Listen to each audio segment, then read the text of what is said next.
Welcome back, Camden Catholic. I hope you're having a good weekend. Obviously, you can tell that I do dress like a human being on the weekends. Um, Today, we're going to go ahead and keep going with our new unit, our unit on exploration. So, remember, most of this unit is going to be flipped. So, you need to be ready to take your notes, make sure you know them, study them, and get ready for tests and quizzes. But there's something very important we got to talk about today, and that's the fact that Rufio is going to be making his first on camera appearance. Okay? But you have to be quiet because he's kind of sleepy.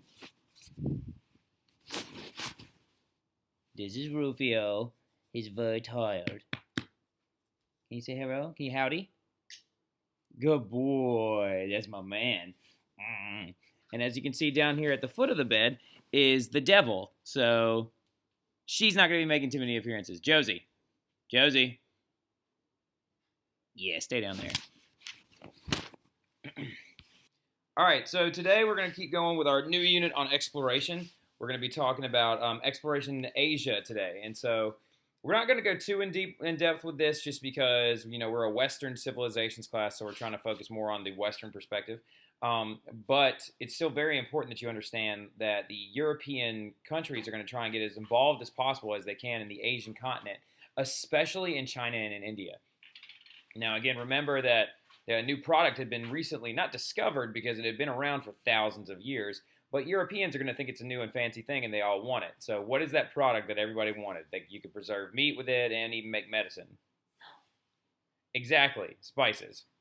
So let's go ahead and get started though. So as we already talked about, the Portuguese are going to be the first ones to kind of stake claim in Asia. They went around Africa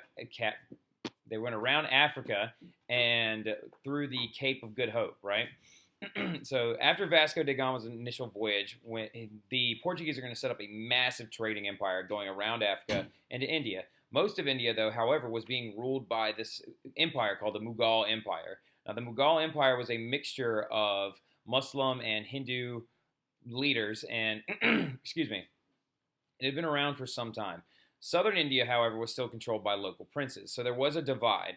The Portuguese are going to win over the local princes in the south by promising them aid to fight off future Europeans. Because as we all know, if one European country has a good idea, the other European countries want to get in on it. So the Indian Ocean, though, is going to be controlled by the Portuguese eventually, and it's going to be referred to as the Portuguese Lake because the Portuguese set up a huge, huge trading empire there. Now, the Dutch are also going to rise up as well. Now, the Dutch are, of course, from the Netherlands. They're not from Denmark. They're not from Norway. Don't get it wrong. The Dutch are from Netherlands. The Dutch are going to set up a very strategic location, try and get a foothold in Portugal's trading empire. They're going to set up a trading post in Cape Town, South Africa. This is going to give them the middle ground between Europe and Asia, and they're going to kind of try and take over what the Portuguese had already had. And, of course, this right here is the Netherlands. It's directly above Belgium, and it borders on Germany. Now, the Dutch are going to rise up very quickly. So the Netherlands had been a pretty wealthy country for some time, but they decided that they wanted to be able to get an even larger stakehold in this international trade. Because as we can remember, Arab and Italian traders have been controlling everything on land, so the Dutch decided they wanted to take over this market. Now, the EIC, also known as the East India Company, you need to write that down. The EIC stands for the East India Company, is going to be created by the Dutch, and it is a full sovereign company, which means it doesn't have a government; it controls itself.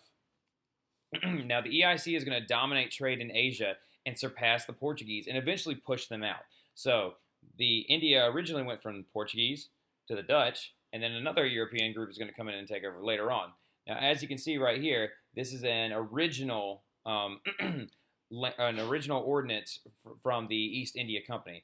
And as you can tell right here, it's written in both Dutch, German, and in Hindi as well. So, we're going to end out pretty quickly today. This is a very short video. Spain is going to take over the Philippines eventually, and so that's going to further their Western empire. And the British are going to buy out the East India Company from the Dutch and kick them completely out of India. This is going to be the first step to the British owning and controlling India. So, the British are going to imperialize India, and it's going to be called the British East India Company. Now, a lot of you who have seen Pirates of the Caribbean know what I'm talking about. And they're not only going to stop there, though. The British are eventually going to spread into China. But we'll talk about that when we get to more imperialistic ideas right before World War I. So, This is just the exploring the Asian continent. We're going to be starting your next project on our next class period. Remember, you and your group member have to decide who's bringing note cards and who's bringing the poster board. So I will see y'all in the next class. Have a good weekend.